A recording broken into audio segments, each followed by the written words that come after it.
Global workforce की जरूरत पर विदेश मंत्री एस जयशंकर का बयान, बिना नाम लिए अमेरिका को दिया आईना। नई दिल्ली। विदेश मंत्री एस जयशंकर ने संयुक्त राष्ट्र महासभा में हिस्सा लेने के लिए अमेरिका दौरे के दौरान H-1B वीजा फीस में राष्ट्रपति डोनाल्ड ट्रंप द्वारा की गई वृद्धि को लेकर बिना नाम लिए अमेरिका को आईना दिखाया है। उन्होंने जोर देकर कहा कि बदलती दुनिया में हर देश को ग्लोबल वर्कफोर्स की जरूरत है और कोई भी देश इस सच्चाई से भाग नहीं सकता। मुख्य बातें। ग्लोबल वर्कफोर्स की अनिवार्यता। बुधवार को ऑब्जर्वर रिसर्च फाउंडेशन ORF द्वारा आयोजित एक कार्यक्रम at the heart of development aid trade and technology को संबोधित करते हुए जयशंकर ने कहा, बदलती दुनिया में सभी देशों को ग्लोबल वर्कफोर्स की जरूरत है। जनसांख्यिकी और मांग। उन्होंने स्पष्ट किया कि कई देशों में उनकी राष्ट्रीय जनसांख्यिकी, देश की जनसंख्या और काम करने योग्य लोगों की संख्या के कारण कुशल कामगारों की मांग पूरी नहीं की जा सकती। विकसित देशों, खासकर अमेरिका और यूरोप को अपनी कम कुशल कामगार आबादी के कारण ग्लोबल वर्कफोर्स की अधिक आवश्यकता है। राजनीतिक बहस का विषय। जयशंकर ने माना कि उस ग्लोबल वर्कफोर्स को कहां रखा जाएगा और वो कहां काम करेंगे, ये एक राजनीतिक बहस का विषय हो सकता है, लेकिन उन्होंने कहा कि इससे बचा नहीं जा सकता। आह्वान। विदेश मंत्री ने दुनिया के देशों से एक ऐसे ग्लोबल वर्कफोर्स के निर्माण का आह्वान किया जो अधिक स्वीकार्य, समकालीन और कुशल हो, जिसे एक विकेंद्रित वैश्विक कार्यस्थल में तैनात किया जा सके। उन्होंने इसे एक बहुत बड़ा प्रश्न बताया जिसका समाधान अंतर्राष्ट्रीय अर्थव्यवस्था को करना है। पृष्ठभूमि। विदेश मंत्री का यह बयान ऐसे समय में आया है जब अमेरिका ने भारतीय कुशल कामगारों को मिलने वाले H-1B वीजा पर फीस बढ़ा दी है, जिससे भारतीय IT पेशेवर और कंपनियां प्रभावित हो रही हैं। भारत लगातार इस मुद्दे पर अमेरिका से बातचीत कर रहा है। व्यापार पर टिप्पणी। व्यापारिक टैरिफ पर परोक्ष रूप से बात करते हुए जयशंकर ने कहा कि व्यापार अंततः अपना रास्ता खोज ही लेता है। उन्होंने कहा कि इस तेजी से बदलती दुनिया में नए और अलग तरह के व्यापारिक समझौते होंगे और कई देश नई साझेदारियों और क्षेत्रों में अपने काम को बढ़ाने का प्रयास कर रहे हैं।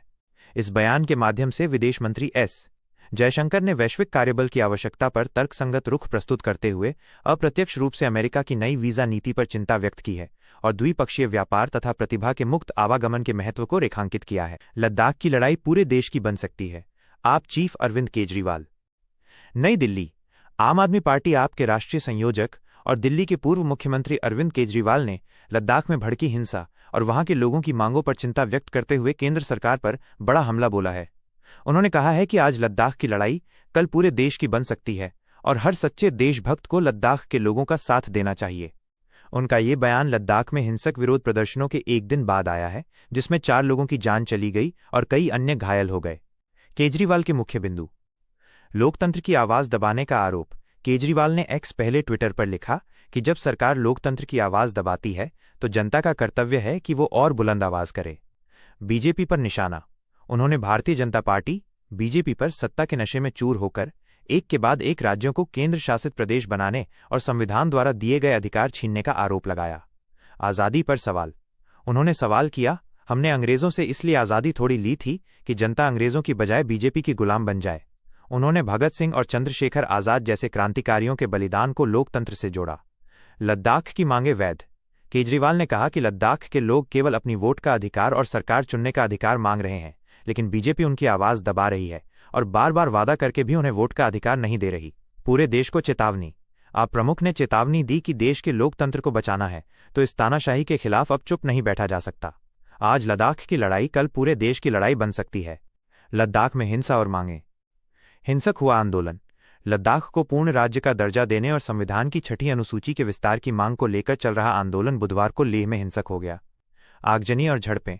लेह एपेक्स बॉडी लैब के नेतृत्व में हुए प्रदर्शन के दौरान प्रदर्शनकारियों ने कथित तौर पर भाजपा कार्यालय और कई वाहनों में आग लगा दी। हताहत। हिंसक झड़पों में 4 लोगों की मौत हो गई और कई अन्य घायल हुए। निषेधाज्ञा लागू। प्रशासन ने स्थिति को नियंत्रित करने के लिए लेह जिले में भारतीय नागरिक सुरक्षा संहिता BNSS की धारा 163 के तहत निषेधाज्ञा 5 या इससे अधिक व्यक्तियों के एकत्र होने पर प्रतिबंध लागू कर दी है। 6ठी अनुसूची की मांग। लद्दाख के लोग ये मांग कर रहे हैं कि उन्हें 6ठी अनुसूची में शामिल किया जाए, जो उन्हें अपनी भूमि, संस्कृति और पर्यावरण की रक्षा के लिए स्वायत्त परिषदें और संवैधानिक सुरक्षा प्रदान करेगी। बिहार चुनाव। महागठबंधन का कैंपेन कांग्रेस करेगी लीड, तेजस्वी यादव को साफ संदेश। पटना। आगामी बिहार विधानसभा चुनाव 2025 से पहले महागठबंधन में नेतृत्व और सीट बंटवारे को लेकर खींचतान साफ नजर आ रही है।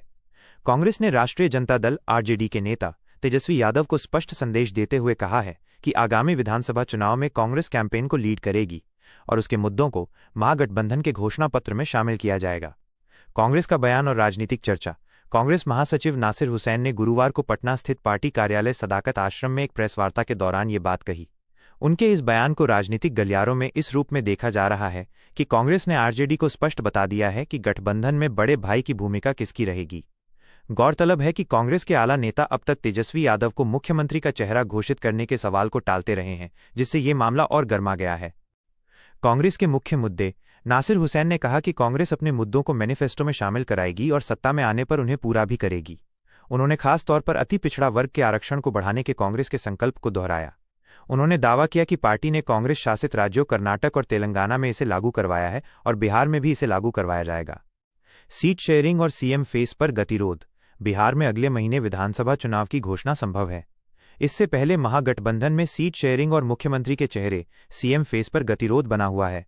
सीटों पर कांग्रेस की मांग। कांग्रेस ने आरजेडी को 76 सीटों की लिस्ट सौंपी है।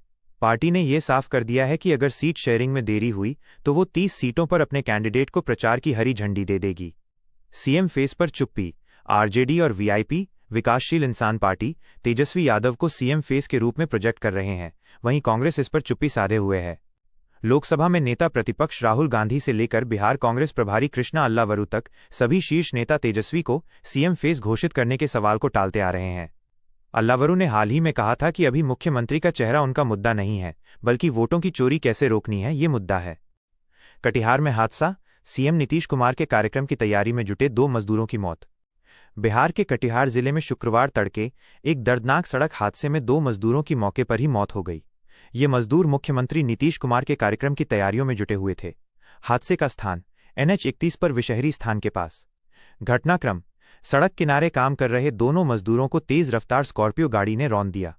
टक्कर मारने के बाद स्कॉर्पियो ड्राइवर गाड़ी लेकर फरार हो गया। जनता का आक्रोश। हादसे के बाद आक्रोशित लोगों ने हाईवे जाम कर दिया।